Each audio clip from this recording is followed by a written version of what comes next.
இயக்குனர் அகில் ball and Anas பால் டைரக்ஷன்ல நேற்று ரிலீஸ் ஆன ஐடென்டிட்டி படத்தை பத்தி தான் பார்க்க போறோம். படத்தோட கதையை பத்தி பார்த்தோம்னா, துணிக்கடை ட்ரையல் ரூம்ல பெண்களை வீடியோ எடுத்து வச்சு பிளாக்மெயில் பண்ணி மிரட்டி பணம் வாங்கிட்டு இருக்கவரை ஒரு நாள் ஒருத்தர் எரிச்சு கொன்னுடுறாங்க. அந்த கொலையை பார்த்த ஒரே நபர் தான் திரிஷா. இந்த கேஸை ஹேண்டில் பண்றவர் தான் வினய். அந்த கொலையாலே கண்டுபிடிக்கிறதுக்காக ஆர்டிஸ்ட் தவினோ தாமஸை ஹெல்ப் கேட்கறாங்க. திரிஷா சொல்ற அடையாளங்களை வச்சு தவினோ தாமஸ் வரைய ஒரு கட்டத்துக்கு மேல அது தவினோ தாமஸ் முகமாவே வந்துகிட்டு இருக்கு. அந்த கொலையை பண்ணது யாரு, அந்த கொலைக்கும் இவங்க 3 பேருக்கும் என்ன சம்பந்தங்கிறது தான் படத்தோட மீதி கதை. படத்தோட கேரக்டர்ஸ்ன்னு எடுத்துக்கிட்டா திரிஷா ஃபேஸ் பிளைண்ட்னஸ் அப்படிங்கிற ஒரு விஷயத்தினால பாதிக்கப்பட்டு படம் முழுக்க அந்த குழப்பத்தோடையும் அந்த சந்தேகத்தோடையும் அதை அழகா மெயின்டைன் பண்ணியிருப்பாங்க. ஆனா அந்த கேரக்டருக்கு ஒரு பெரிய நெகட்டிவ்னு பாத்தீங்கன்னா டப்பிங் சரியா சிங்க் ஆகல. தவினோ தாமஸ்ன்னு எடுத்துக்கிட்டா ரொம்ப ஜீனியஸான ஒரு கேரக்டர், ரொம்ப சைலண்டான ஒரு கேரக்டர். அதை யதார்த்தமா பண்ணியிருந்தாலும் ஒரு சில இடங்கள் அது ரொம்ப ஆர்டிஃபிஷியலா இருக்கு. அவருக்கு சொல்லப்பட்ட பின்கதைகள் எதுவுமே இந்த கதைக்கு உதவல. அது மட்டும் இல்லாம செகண்ட் ஹாஃப்ல வேற டைமென்ஷன் கதை போகும்போது இவனோட கேரக்டர் ஆடியன்ஸோட சுத்தமா கனெக்டே ஆகல. ஃபர்ஸ்ட் ஹாஃப் பொறுத்த வரைக்கும் வினய் கேரக்டர் ரொம்ப மிஸ்டீரியஸான ஒரு கேரக்டர். இந்த கேரக்டர் யாரு என்ன அப்படிங்கிறது எதுவும் பெருசா ரிவீல் ஆகாது. ஆனா அவரோட பெர்ஃபார்மன்ஸ் அண்ட் ஸ்கிரீன் பிரசன்ஸ் அவ்வளவு சூப்பரா இருக்கும். ஆனா செகண்ட் ஹாஃப்னு வரும்போது அவரோட ஒவ்வொரு டைமென்ஷனும் ஓப்பன் ஆகும்போது அது அந்த அளவுக்கு பெருசா சாட்டிஸ்ஃபை பண்ணல. அதுவும் ஆர்டிஃபிஷியலா தான் இருக்கு. டெக்னிக்கலி பார்த்தோம்னா சினிமாட்டோகிராஃபி, எடிட்டிங், மியூசிக் இது 3மே ரொம்ப சூப்பரா பண்ணியிருப்பாங்க.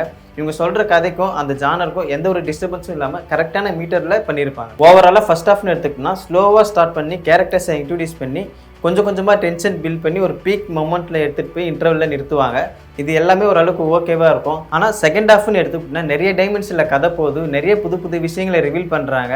முன்னாடி சொல்லாத நிறைய விஷயங்கள் பின்னாடி சொல்றதுனால அது எதுவுமே அந்த அளவுக்கு கன்வின்சிங்கா இல்ல. இந்த மாதிரி ஒரு ஸ்டோரி டெல்லிங்க புதுசா எக்ஸ்பெரிமெண்டலா அவங்க ட்ரை பண்ணியிருந்தாலுமே ஸ்கிரீன்ல பார்க்கும்போது அது பெருசா ஒர்க் ஆகலன்னு தான் சொல்லணும். ஸ்கிரீன்ல நிறைய கொஸ்டின் ரைஸ் பண்ணி அதுக்கான பதில் தேட ஆடியன்ஸை ரொம்ப சுத்த விடுற மாதிரி இருக்கு. கடைசியில் அந்த பதில் கிடைக்கும் போது இவ்வளவுதானா அப்படிங்கிற மாதிரி முடிஞ்சுது. இதுக்கே அவ்வளவு சுத்தணும் அப்படிங்கிற மாதிரி தான் இருக்கு. படத்தோட பாசிட்டிவ்னு எடுத்துக்கினா டெக்னிக்கல் ஒர்க், ஸ்டண்ட் சீக்வன்ஸ், சில விஷுவல்ஸ்லாம் ரொம்பவே சூப்பராக இருந்துச்சு.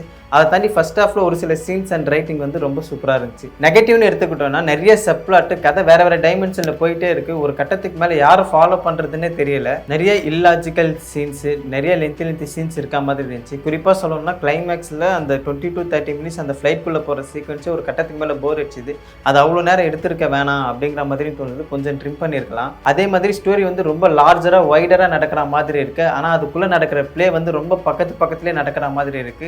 எல்லாமே சின்ன லொகேஷன்ஸ், ஒரே வீடு, ஒரே ஃபிளாட்டு, பக்கத்திலேயே ஹாஸ்பிட்டல் அப்படிங்கிற மாதிரி தான் ஸ்டோரி மூவ் ஆகிட்டு இருக்கு. அதுவே நம்புற மாதிரி இல்லை. படத்தோட கனெக்ட் பண்ணிக்க முடியாததுக்கு அது ஒரு முக்கிய காரணம். ஓவராலா என்ன கேட்டிங்கன்னா இந்த படம் ஃபர்ஸ்ட் ஹாஃப் பொறுத்த வரைக்கும் average, second half below average தான் சொல்லுவேன். எந்த ஒரு எக்ஸ்பெக்டேஷனுமே இல்லாமல் ஒரு டீசென்ட் வாட்சாக இருக்கணும், ஒரு 230 ஹவர்ஸ் கொஞ்சம் டைம் ஸ்பெண்ட் பண்ணணும் அப்படின்னு நினச்சிங்கன்னா இந்த படம் போய் ட்ரை பண்ணி பாருங்கள். ஒன் டைம் வாட்சபிளாக இருக்கும்.